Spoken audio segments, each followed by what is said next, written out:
Hello friends, আমি Priya. Welcome back to my channel. আজ চলে এসেছি অনেক দিন পর একটা নতুন ভিডিও নিয়ে। তো প্রথমেই বলে রাখি, আমি ভালো আছি আর আশা করি তোমরা সবাই ভালো আছো। তো চলো সামনে একটু এগিয়ে যাওয়ার পরে আমরা মন্দিরের দর্শন পাবো। তার আগে এই গেট দিয়ে আমাদেরকে এখন প্রবেশ করতে হবে। এর সামনে একটা মল আছে, তারই পেছনের দিক দিয়ে আমরা মন্দিরে প্রবেশ করব। মন্দিরে ঢোকার জন্য টিকিট থাকে 50 টাকা, 150 টাকা, 250 টাকা। 50 টাকার টিকিটটি কাটলে শুধু দর্শন করতে পারবো, আর 150 আর 250-র মধ্যে টিকিটটি কাটলে তার মধ্যে কিছু ডিফারেন্স থাকবে। কিছু 250 টাকারটাই কিছু সুযোগ সুবিধা বেশি থাকবে, আর 150 টাকারটা একটু কম। তো আমরা 250 টাকারটারই টিকিট কেটেছিলাম। আর সেই পুজোর ডালার মধ্যে একটি নারকেল থাকবে, সে ওই শিবলিঙ্গের সামনে ফাটাতে হবে। আর তারপরে এই যে 108টি রুদ্রাক্ষর বীজ জপ হয়ে যাওয়ার পরে তার একটা লাল তাগা দেবে, সেই তাগাটা ওই কোণের দিকে যেয়ে ওই বাঁধতে হবে। তারপর আমরা সামনের দিকে এগিয়ে যাওয়ার পরে একটা বিশাল বড় গণেশের মূর্তি দেখতে পাবো। এই যে এখানে এই গণেশের মূর্তি, এটা হচ্ছে বিশাল বড় একটি গণেশের মূর্তি।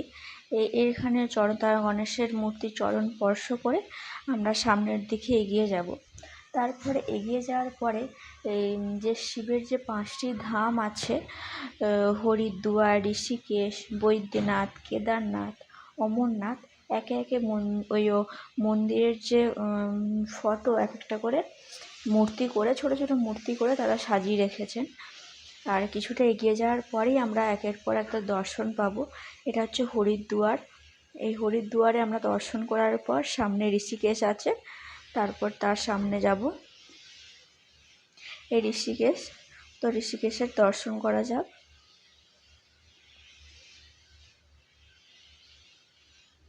আর ভীষণ সরু রাস্তা তো, মানে তাড়াহুড়ো করে যাওয়া যাবে না, তাই একটু ধীরে সুস্থেই যেতে হবে।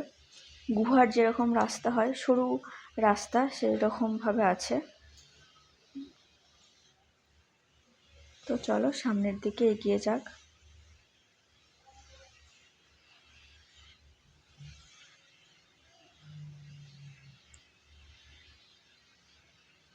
আর খুব দেখে শুনে পা ফেলতে হবে, যা সরু রাস্তা। এই যে বৈদ্যনাথের দর্শন করব।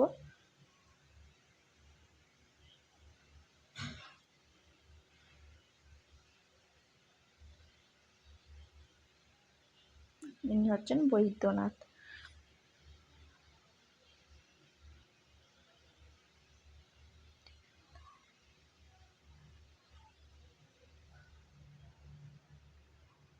এরপর কেদারনাথ পাবো, তারপরে অমরনাথ। এইভাবে এগিয়ে গিয়ে আমরা 5টি ধামের দর্শন করব।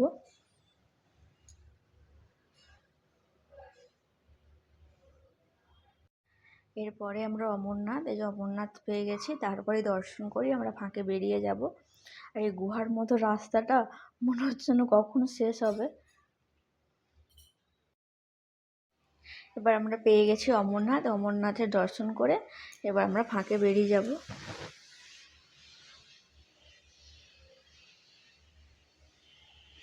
আর এই যে গুহার মতো রাস্তাটা পুরো অন্ধকার, হালকা লাইট দেয়া।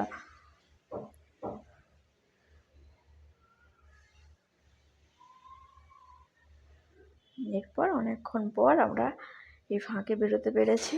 এরপর এখানে দুধ আছে, এই দুধ দিয়ে শিবলিঙ্গের অভিষেক করাতে হবে। তারপর নানা রকমের ক্রিয়াকলাপ আছে, তারা বলে দেবেন, সেগুলিকে করতে হবে। আর সেই টিকিটের মধ্যেই আমাদেরকে ওরা টিকিট দেখবে, একে একে এগুলো কমপ্লিট করাবে।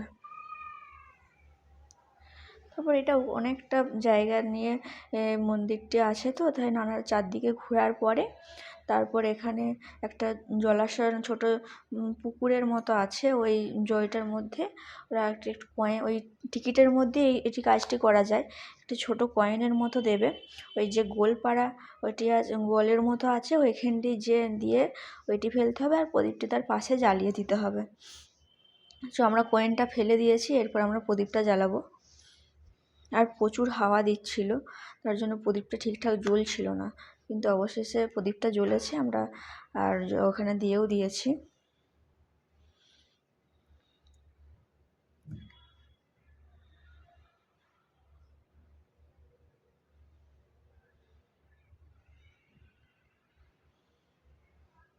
অনেক সবাই প্রদীপ দিয়েছে, তাদের প্রদীপগুলি এখানেই আছে দেয়া।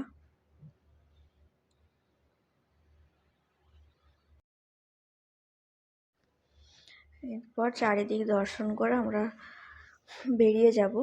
তারপর এই শিবের মন্দিরটার পেছন দিকে এখানে একটা শিবের মূর্তি আছে, ওইখানে যে জল দিয়ে আসতে হবে। আর তার সেই 250 টাকার টিকিটটি কাটলে এখানে আর এক্সট্রা কোনো টাকা লাগবে না। আর 150 টাকার টিকিটটি কাটলে আরও 50 টাকা লাগবে। তারপরে পেছন দিয়ে যে গলিটা দিয়ে যেতে হবে, যে সেখানে যেয়ে বাবার মাথায় জল ঢেলে আসতে পারো। এটা তো বিশাল বড় মূর্তি, সেখানে তো জল ঢালা যাবে না, তাই মন্দিরের পেছনেই একটা মন্দির আছে, সেখানে যেয়ে তোমরা জল ঢেলে আসতে পারো। তো এরপর আমরা প্রণাম করে আমরা বেরিয়ে চলে যাব। তো ভিডিওটি তোমাদের